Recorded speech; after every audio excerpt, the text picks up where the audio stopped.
हम किरण झा मैथिली गीतमाला के एहि मंच सँ गीत प्रस्तुत कऽ रहल जा रहल छी। सब एहि गीतक आनंद लिअ। जय मिथिला, जय मैथिली।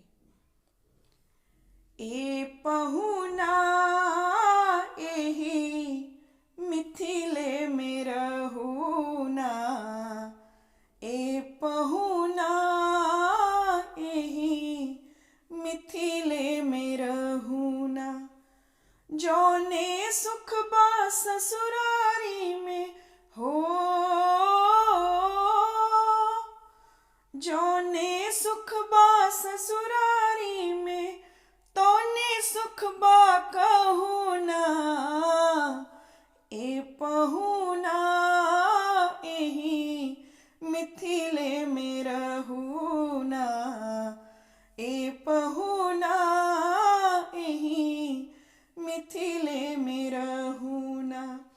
रोज सवेरे उबटन मल के इतर से नहवाइब हो, रोज सवेरे उबटन मल के इतर से नहवाइब।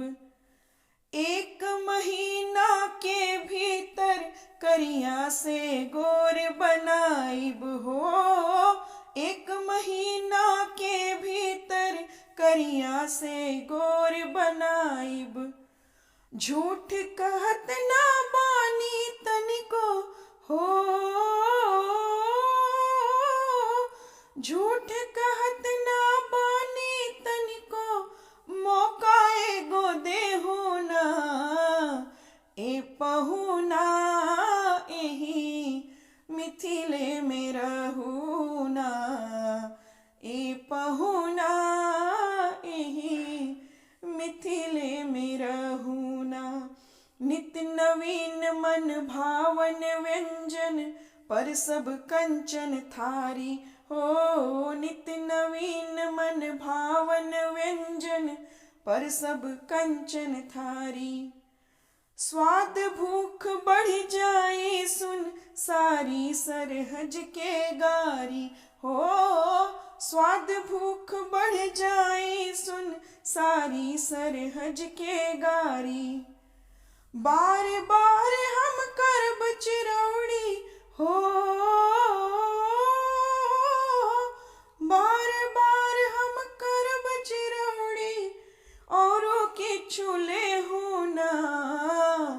ए पहुना एहि मिथिले में रहुना, ए पहुना एहि मिथिले में रहुना।